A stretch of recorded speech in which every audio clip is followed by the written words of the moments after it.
Bienvenue dans le tout premier podcast de Pause Voyage, le podcast où on prend le temps d'écouter celles et ceux qui ont osé voyager.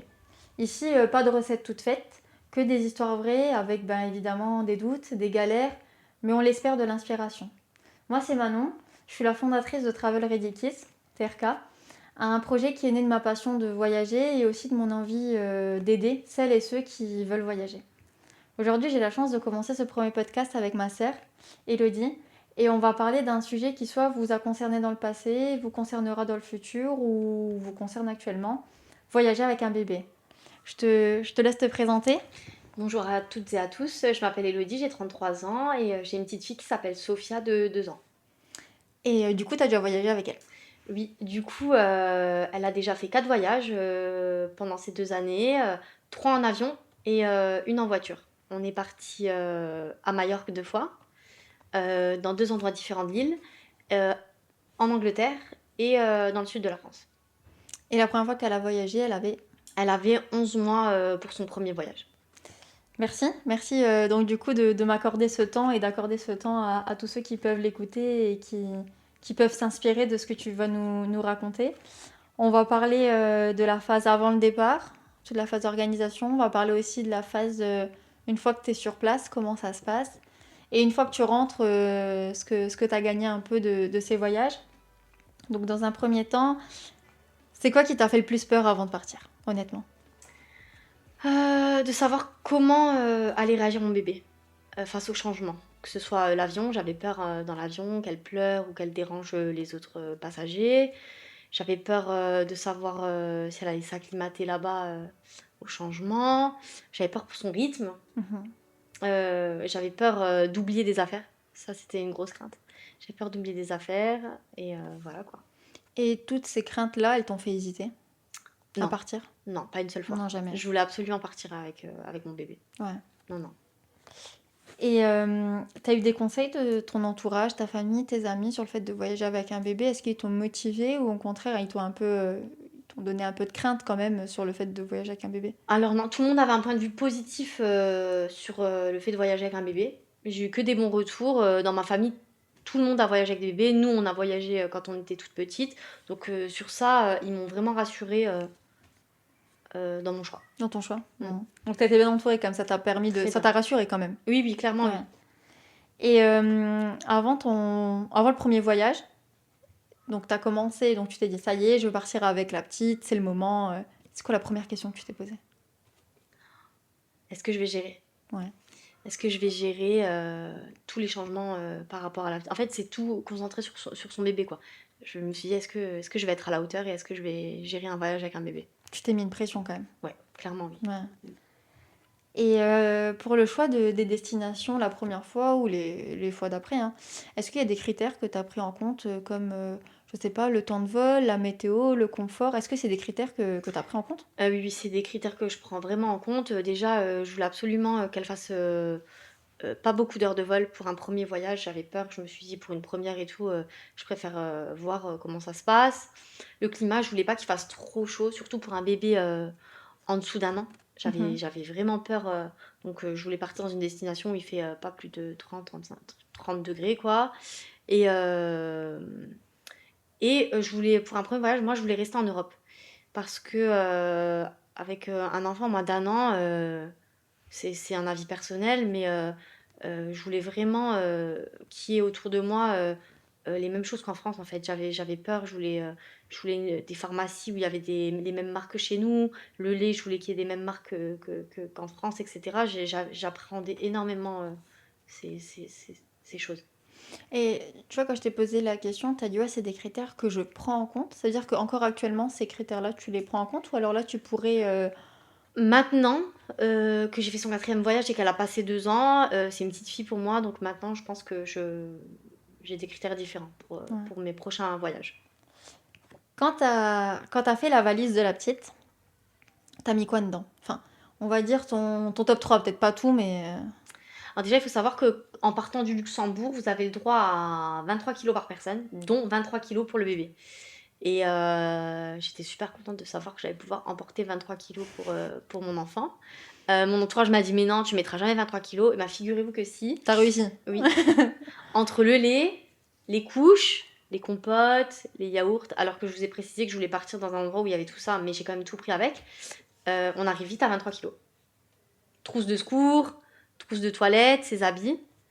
Ben, T'as réussi à emporter 23 kilos. j'ai comblé les 23 kilos. Et ça, c'était ta valise pour son premier voyage. Est-ce que maintenant sa valise ressemble encore à ça? Est-ce que tu prends tout ce qu'il faut Non. pour Ça, manger c'était et boire? vraiment quand elle était toute petite. Maintenant qu'elle est plus grande, elle mange comme nous. Donc forcément, il y a déjà plein de choses en moins. Le lait, elle en boit beaucoup moins. Donc j'ai pas pris beaucoup de lait en vacances. Maintenant, c'est une valise classique. Habits, trousse de toilette, trousse de premier secours et c'est joué. Et donc, du coup, sa valise, elle a changé parce qu'elle a grandi ou aussi parce que t'es un peu moins stressée?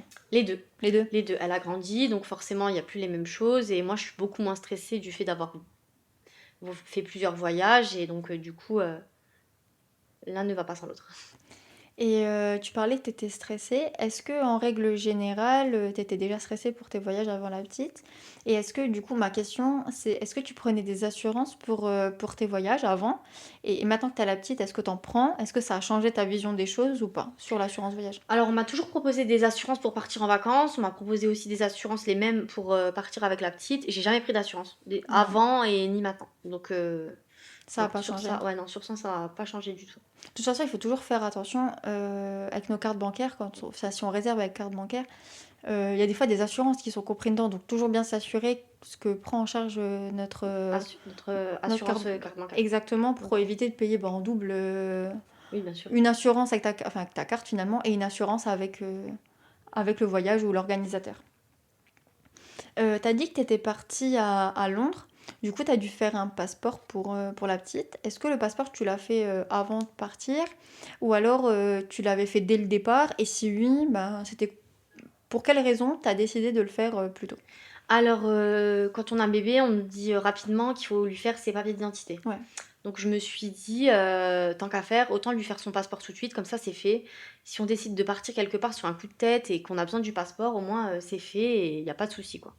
Donc du coup ça veut dire que même quand t'étais enceinte, tu savais déjà que t'allais voyager avec la petite, Tout à fait. hors Union européenne Tout ou à pas? fait. Je Ouais. savais déjà que je voulais partir avec elle et même en dehors de l'Union européenne. Donc, je me suis dit, le passeport est fait, comme ça on est tranquille, on peut voyager où on veut. Et pour te rassurer, est-ce que tu utilises des applications, des sites ou des réseaux sociaux qui peuvent soit te donner des conseils ou te rassurer? Alors moi, je regarde beaucoup TikTok. Ouais, Je suis beaucoup de mamans qui ont des bébés du même âge que ma fille. ok. Ça me rassure, ça m'aide et ça peut me conseiller dans certains de mes choix. Et ça t'aide pour la destination, pour quoi prendre par exemple dans ta valise ou Pour la destination, je fais mes propres choix, mais pour ce qu'il faut prendre dans la valise, des conseils là-bas ou bien de toutes sortes de conseils en fait dans la vie quotidienne, je m'inspire beaucoup des mamans des sur mamans sur TikTok, TikTok, voilà, ça te exactement. permet de te Ouais. rassurer quand même et ça te donne des bons Exactement. conseils, hein. On va parler maintenant de sur place, donc quand t'es en vacances. Du coup, tu parlais que c'était un de tes stress de gérer le rythme de la petite. Mm. Du coup, comment t'as fait pour gérer les siestes, les repas, garder ce rythme que t'avais déjà ici? Mais alors, il faut savoir que moi, j'ai toujours habitué ma fille à s'adapter à ce que je fais moi. Donc, par exemple, si je dois être dehors et qu'elle doit faire sa sieste et qu'elle est fatiguée, moi, je l'ai toujours habituée à dormir dans la poussette. Mhm. Donc, c'est vraiment facilitant en vacances parce que quand elle doit faire sa sieste, et ben, elle dort dans la poussette, que je sois à la plage, à la piscine ou Mhm. au centre-ville en train de me promener, et ben, elle s'endort facilement. Le soir, pareil, moi, elle se couche relativement tôt. Donc, bon, en vacances, c'est sûr qu'on ne respecte pas les mêmes horaires, mais elle fatigue rapidement, donc elle s'endort dans la poussette et quand on rentre à l'hôtel, elle va dans son lit. Et pour les repas, Pour les pareil. repas, pareil, elle mangeait comme nous, entre midi et deux, quoi, aux horaires normales. Donc le conseil que tu pourrais donner aux mamans et aux papas qui nous regardent, c'est au final d'habituer sa petite à s'endormir avec du bruit un peu n'importe où, déjà Exactement. avant les vacances en fait. Exactement, oui, oui, depuis toute petite, moi je l'ai habituée comme ça et ça m'a vraiment facilité en vacances. Vraiment, vraiment facilité. Parce que de devoir à chaque fois retourner dans la chambre d'hôtel pour l'endormir pour les siestes, Hmm. surtout quand c'est des tout petits bébés, ils font plusieurs siestes dans la journée, c'est vraiment contraignant. Donc moi, je l'ai habituée comme ça et ça m'a pas mal servi. Est-ce que tu as une galère qui t'est arrivée en vacances que tu pourrais nous raconter? J'ai une petite idée de ce que tu pourrais dire de Londres, mais ouais. Alors une galère, ah non, en fait, je suis partie à Londres, donc c'est ma sœur avec Travel Redicket qui a tout organisé de A à Z, que ce soit le vol, l'hôtel, les activités, etc. Je me suis occupée de rien, donc je suis partie un petit peu à l'aveugle. Et en fait, là-bas, dans les métros londoniens, il n'y a pas d'ascenseur ni d'escalator dans tous les métros. Donc on a un petit peu galéré à porter Sophia dans pas mal d'escaliers. On a fait du Mhm. sport quoi à Londres. On a fait du C'était sport. Bon, on nous a aidés, mais des fois oui. on a dû se Ouais, débrouiller ouais, quand même ouais, ouais, toutes les deux. c'était pas mal Ouais, avec la c'est des choses poussette. Ouais, à prendre en compte à Londres, ouais, ou quand il y a le métro, c'est que pas forcément toutes les stations de métro ouais, disposent d'escalators ou d'ascenseurs. ouais. Donc ça peut s'avérer compliqué, que ce soit pour les poussettes ou pour les personnes handicapées quoi. Après, c'est indiqué, parce qu'ils Oui, te oui. mettent pour les Ah oui, personnes oui. handicapées, mais c'est juste nous, on n'a pas fait attention. En fait, on Oui, oui. sortait par Nous, rapport où on mangeait, où on faisait ouais, les ouais. activités. Nous, on a fait notre Bon, on l'a vie et porté. oui, Ouais. on l'a porté, ça a été très bien quand même. Et est-ce que tu as un moment inattendu qui s'est produit grâce à la petite? Quelque chose que tu n'aurais pas dû vivre normalement et que tu l'as vécu grâce à la petite? Alors, il faut savoir que à l'aéroport, quand vous avez des bébés, vous êtes prioritaire pour les passages dans l'avion, que ce soit pour rentrer ou pour sortir. Et quand on est rentré du dernier voyage, ils nous ont affrété un petit avion. Et du coup, on est rentré les premiers. Et je pense que l'hôtesse a flashé sur ma fille. Donc elle est directement venue nous voir et elle nous a dit bah écoutez, c'est un petit avion, personne n'a pris la business class. Si vous voulez, avec votre enfant, vous y allez. Donc on a été mis en business class pour le retour du dernier vol. Gratuitement. Gratuitement, exactement. Donc le conseil pour avoir des business class gratuites, Faites des gosses. faites des gosses. Ok. Exactement. C'est pas rentable, là, je pense, mais j'aimerais qu'on revienne sur tout ce qui est après voyage. Est-ce que ça t'a appris sur toi? Est-ce que ça a changé ta relation avec la petite? Est-ce que ça a changé aussi ta perception de maman, en fait, finalement, ou ton rôle de maman, il a changé aussi? Est-ce qu'il évolue avec ses voyages ou pas? Moi, on m'avait dit, tu verras souvent quand tu pars en vacances, les enfants grandissent et mûrissent Mhm. d'une manière folle. Et je l'ai remarqué. À chaque retour de voyage, bon, je pense que tu as pu le Ouais. constater aussi, ma fille avait énormément grandi, mûri, c'était impressionnant. Donc du coup, ça c'était à prendre en compte, c'était vraiment, vraiment incroyable. Ah, c'est vrai que c'est dingue qu'à chaque fois quand elle rentre de vacances, on voit la différence. Même si tu pars 10 jours, 2 semaines ou quoi, quand elle rentre, on voit qu'elle a vraiment évolué. Enfin, je parle pas physiquement, je parle vraiment mentalement. Enfin, elle est plus. Ouais. Ok, elle a 2 ans, mais tu sens qu'elle est un peu plus indépendante. Ouais. Elle va faire des choix toute seule. Elle va faire des bêtises aussi, Mhm. plus toute seule. Mhm. Même les phrases, là, c'était choquant. Les Ouais. phrases Je qu'elle pense que réussit les à faire voyages, ça maintenant. les aide à grandir vraiment. Ouais, ouais, on le ressent. Est-ce que finalement, tous ces voyages, tu les referais de la même façon ou il y a quelque chose que tu aurais aimé changer? Non, je referai tout pareil. Je stresserai, je pense, un petit peu moins, mais mis à part les appréhensions de maman, le Mhm. reste, je ferai tout C'est pareil. la- Mm. Et tu dirais quoi à la Elodie d'avant le premier voyage? Vis à fond, vis tout à fond parce que c'est génial de partir avec un enfant.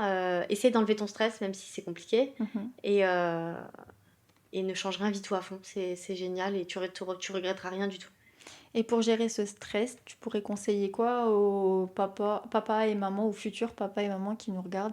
Donc tu parlais par exemple des réseaux sociaux, donc des conseils. Finalement, en fait, c'est juste des conseils d'autres mamans hein, ou d'autres papas qui pourraient te réconforter. Est-ce que tu as d'autres choses comme ça? On parlait aussi du vol. Pour aussi, est-ce que tu as des conseils pour le vol ou quoi? Alors déjà, par rapport au vol, moi le conseil que je peux donner et qui marche sur ma fille, c'est qu'avant chaque vol, j'achète un nouveau truc pour la stimuler, que ce soit un livre. Moi, elle aime beaucoup les stickers, donc des stickers ou un jouet, Mhm. quelque chose de nouveau. Ça lui permet déjà de s'occuper avec un nouveau jouet pendant un bon laps de temps pendant le vol. Par exemple, moi, elle a collé des stickers partout sur les sièges. Ça l'a amusée pendant un bon moment Ça a dû pendant le vol. t'amuser aussi à Oui, toi à tout pour décoller, oui. Génial. tout décoller. Est-ce que tu as des destinations que tu recommanderais ou alors pas forcément des destinations mais des critères peut-être à prendre en compte qu'on pense pas forcément ou quoi? Des destinations, non pas forcément, parce que je pense que vous pouvez aller partout avec un enfant. C'est juste une organisation. Mhm. Il faut regarder avant de partir. Mais sinon, j'ai pas de conseils particuliers à donner aux parents. Franchement, vous pouvez tout faire avec votre enfant.